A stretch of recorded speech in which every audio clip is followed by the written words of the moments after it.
ভারতের নবজাগরণের অন্যতম শ্রেষ্ঠ পুরুষ স্বামী বিবেকানন্দ ধর্ম, দর্শন ও মানবতার পাশাপাশি ভাষা ও শিক্ষার ক্ষেত্রেও তার চিন্তা ছিল অত্যন্ত আধুনিক। 1900 সালের 20 ফেব্রুয়ারি আমেরিকার লস অ্যাঞ্জেলস থেকে তিনি এক চিঠিতে বাংলা ভাষা ও শিক্ষার ভবিষ্যৎ নিয়ে গুরুত্বপূর্ণ মত প্রকাশ করেন। সেই চিঠিতেই উঠে আসে মাতৃভাষা বাংলার শক্তি এবং চলিত ভাষার প্রয়োজনীয়তা। স্বামীজির মতে বহু শতাব্দী ধরে সংস্কৃত ভাষায় জ্ঞান চর্চা সীমাবদ্ধ থাকায় শিক্ষিত সমাজ ও সাধারণ মানুষের মধ্যে তৈরি হয়েছিল এক গভীর দূরত্ব। তিনি বলেন, জ্ঞান যদি মানুষের কল্যাণের জন্য হয় তবে তা মানুষের ভাষাতেই পৌঁছাতে হবে। এই কারণে ইতিহাসে আমরা দেখি গৌতম বুদ্ধ, চৈতন্য মহাপ্রভু এবং রামকৃষ্ণ পরমহংস সকলেই সাধারণ মানুষের ভাষায় শিক্ষা দিয়েছেন।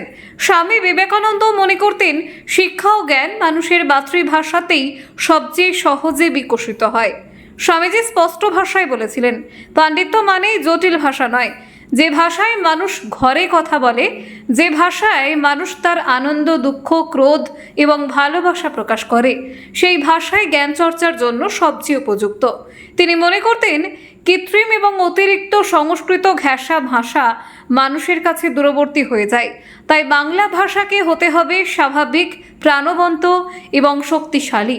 স্বামীজির ভাষায় ভাষা হওয়া উচিত সাফ ইস্পাতের মতো, যাকে সহজে ব্যবহার করা যায়, আবার যার শক্তিও অটুট থাকে। বাংলার বিভিন্ন অঞ্চলে নানান ধরনের উপভাষা থাকলেও স্বামীজি একটি গুরুত্বপূর্ণ পর্যবেক্ষণ করেছিলেন।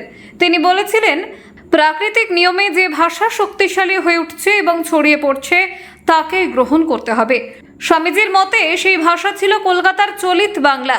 রেলপথ ও যোগাযোগ বাড়ার সঙ্গে সঙ্গে তিনি ভবিষ্যৎবাণী করেছিলেন, একসময় চট্টগ্রাম থেকে বৈদ্যনাথ পর্যন্ত বাংলার সর্বত্র এই ভাষাই প্রচলিত হবে। আজকের দিনে আমরা যে চলিত বাংলা ভাষাকে সাধারণ বা স্ট্যান্ডার্ড বাংলা হিসেবে ব্যবহার করি, স্বামীজি তারই পূর্বাভাস দিয়েছিলেন 1 শতাব্দীরও বেশি আগে। স্বামী বিবেকানন্দ শুধু একজন আধ্যাত্মিক গুরু নন, তিনি ছিলেন এক দূরদৃষ্টি সম্পন্ন সমাজ চিন্তক। তিনি বুঝেছিলেন ভাষা কেবল শব্দ নয়, ভাষা হলেও ভাবের বাহন, জাতীয় জীবনের শক্তি।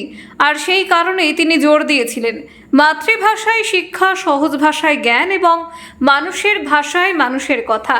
আজকের বাংলা ভাষা এবং শিক্ষা ব্যবস্থার আলোচনায় স্বামীজির সেই চিন্তা এখনও সমান প্রাসঙ্গিক।